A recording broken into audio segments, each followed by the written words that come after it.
Haleluya, kita bertemu lagi dalam waktu yang begitu indah saat kita semua memperingati peristiwa pencurahan Roh Kudus. Hari ini gereja-gereja Tuhan memperingati akan hal itu, di mana Roh Kudus dicurahkan bagi gereja Tuhan, sehingga banyak yang bernubuat, banyak yang diteguhkan imannya. Roh Kudus adalah meterai bagi orang yang percaya kepada Tuhan Yesus Kristus. Ada yang mengatakan bahwa ciri orang yang sudah dibaptis oleh Roh Kudus, dia bisa berbahasa. Benarkah demikian?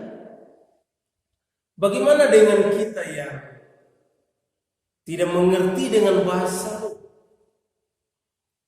Apakah kita belum dibaptis Roh Kudus? Apakah hanya mereka yang bisa berbahasa roh saja yang sudah dibaptis oleh Roh Kudus? Kita akan belajar bersama-sama kebenaran firman Tuhan yang akan menuntun kita. Sebenarnya seperti apakah ciri orang yang sudah dibaptis oleh Roh Kudus? Firman Tuhan yang akan kita renungkan pada saat ini, kitab Kisah Para Rasul 2 ayat 14 sampai ayat yang ke-47. Sekali lagi, Kisah Para Rasul 2 ayat 14 sampai ayat yang ke-47. Dari bagian ini kita akan menemukan bagaimana ciri orang yang sudah dibaptis oleh Roh Kudus. Kitab Kisah Para Rasul 2 ini adalah kitab yang begitu jelas menjelaskan tentang kehidupan orang yang sudah dibaptis oleh Roh Kudus. Salah satu dari mereka adalah Petrus. Kita ketahui bersama Petrus adalah murid yang begitu dekat dengan Tuhan Yesus.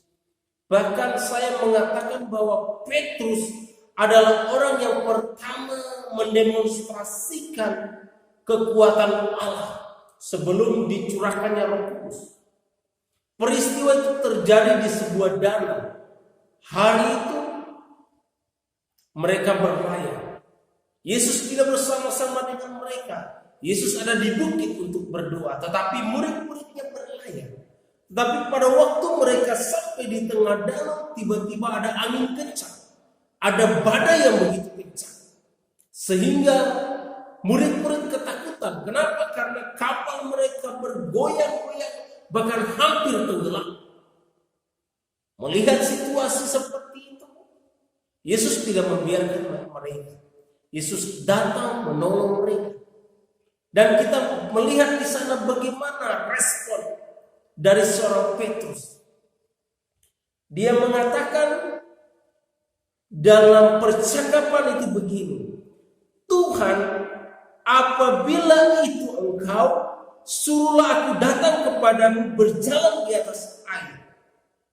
Kata Yesus, datanglah. Maka Petrus turun dari perahu dan berjalan di atas air mendapatkan Yesus.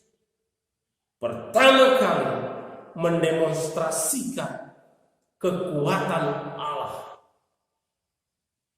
Petrus sudah melakukannya sebelum Roh Kudus dicurahkan. Walaupun pada akhirnya ketika Yesus menjalani jalan salib, dia sempat menyangkal. Tetapi ketika dia mengetahui kebangkitan Kristus dan juga dia menyaksikan bagaimana Yesus naik ke surga, imannya kembali diteguhkan.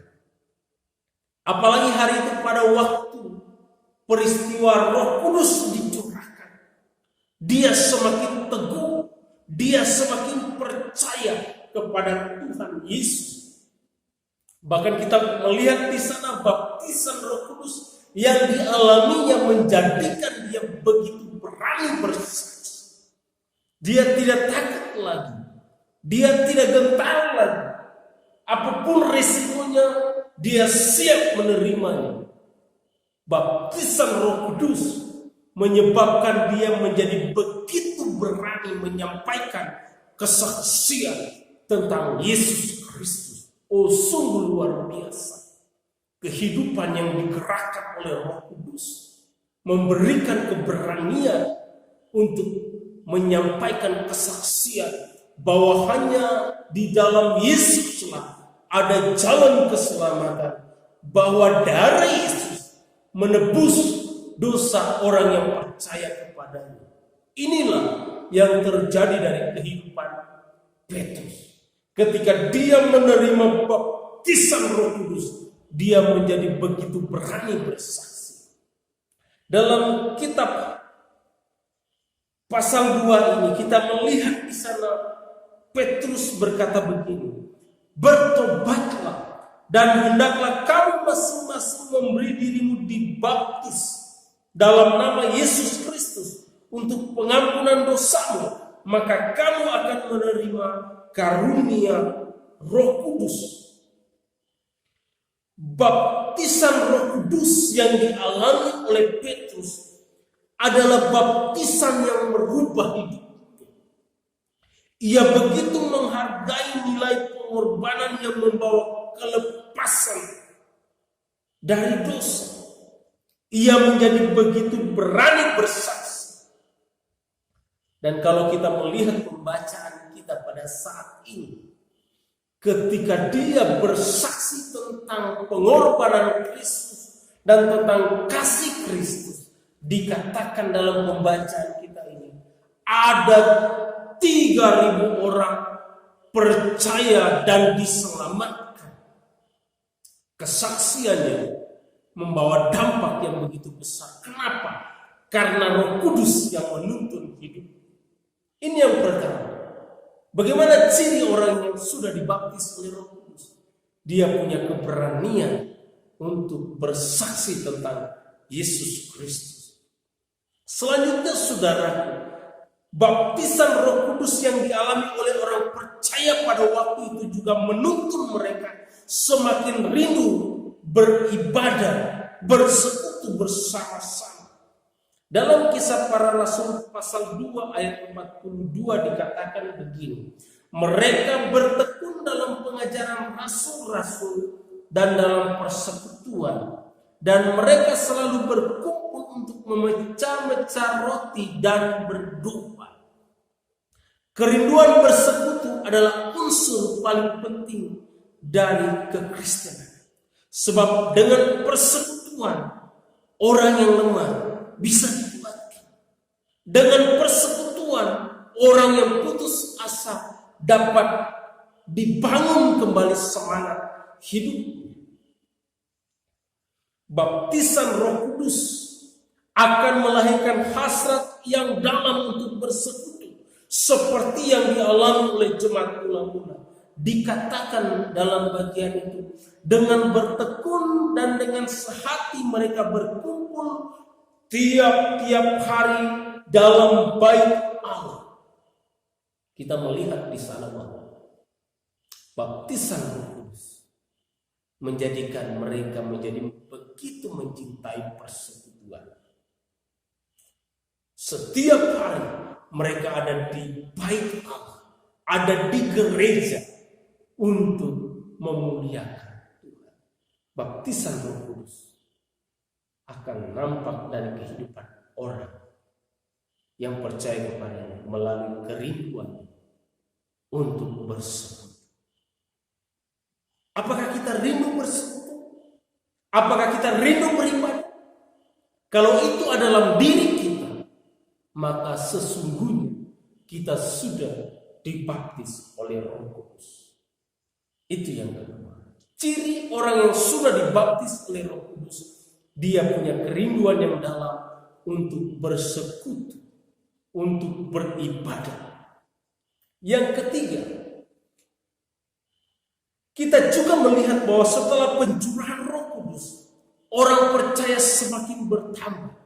Jumlah mereka dari hari ke hari terus bertambah. Hal itu tidak lepas dari karya Tuhan yang bekerja dalam batin mereka, menuntun mereka untuk berbagi dalam kasih.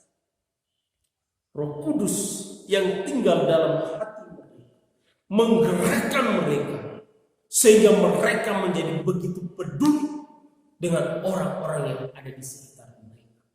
Kalau ada orang yang berkekurangan, maka mereka saling mendukung, saling membantu satu dengan yang lainnya. Bahkan kita melihat dalam pembacaan kita ini, ada orang tiap hari membagi-bagi yang dia miliki dan dimakan secara bersama-sama dengan penuh sukacita dan gembira. Kenapa? Karena Roh Kudus ada dalam hati mereka.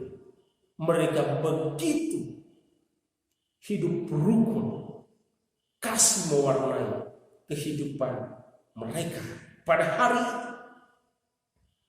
Dalam kitab Kisah Para Rasul pasal 2 ayat 46b dikatakan begini. Mereka memecahkan roti di rumah masing-masing secara bergilir dan makan bersama-sama dengan gembira dan dengan tulus hati. Kehidupan yang begitu memikat hati terpancar dari kehidupan mereka. Karena Roh Kudus menggerakkan hati mereka. Saudara, inilah yang bisa kita lihat dari orang yang sudah dibaptis oleh Roh Kudus. Bahwa mereka punya kepekaan yang dalam untuk berbuat kasih. Poin penting dari peringatan turunnya Roh Kudus adalah bahwa Kristus mengasihi dunia ini. Kristus mau agar kita yang percaya kepadanya mengalami baptisan Roh Kudus. Dan harus kita ketahui bahwa baptisan Roh Kudus tidak selalu ditandai dengan bahasa. Baptisan Roh Kudus berbeda dengan bahasa. Baptisan Roh Kudus terjadi dalam setiap kehidupan orang percaya pada waktu dia mengaku Yesus adalah Tuhan, maka pada saat itu Roh Kudus adalah hatinya dan tinggal selama-lamanya. Sedangkan bahasa roh adalah karunia. Karunia bisa hilang. Kalau sudah tidak dibutuhkan, maka dia akan hilang. Tetapi Roh Kudus permanen dalam hati orang yang percaya kepada Tuhan Yesus Kristus. Jadi saudaraku yang saya kasih dalam nama Tuhan kita Yesus Kristus, baptisan Roh Kudus akan menjadikan kita begitu peka dengan orang yang ada di sekitar kita. Kita hidup dalam kasih. 3 poin penting yang kita bisa pelajari pada saat ini. Bagaimana ciri orang yang sudah dibaptis oleh Roh Kudus? Yang pertama, dia punya keberanian bersaksi tentang Kristus. Yang kedua, dia mencintai persekutuan. Dia mencintai ibadah. Yang ketiga, dia punya kepekaan untuk berbuat kasih. 3 inilah yang menjadi ciri kehidupan kita. Bagaimana keseharian. Jadi salah sekali kalau kita mengatakan bahwa orang yang dibaptis Roh Kudus terlihat dari kehidupannya yang bisa berbahasa roh itu salah. Bukan. Tapi orang yang sudah dibaptis oleh Roh Kudus terlihat dari sikap hidupnya. Yang pertama, dia berani bersaksi tentang Kristus. Yang kedua, dia mencintai persekutuan. Dan yang ketiga, dia peka untuk berbuat kasih. 3 hal ini yang menandai bahwa kita sudah dibaptis oleh Roh Kudus. Kalau 3 hal ini sudah dalam diri kita dan kita sudah mempraktekkan, maka kita sudah dibaptis oleh Roh Kudus. Terima kasih Tuhan, karena Roh Kudus sudah mencurahkan bagi kami. Dan kami yakin bahwa kalau kami mati, kami sudah diselamatkan oleh Tuhan Yesus. Terima kasih Yesus. Tuhan Yesus memberkati kita semua. Haleluya. Haleluya.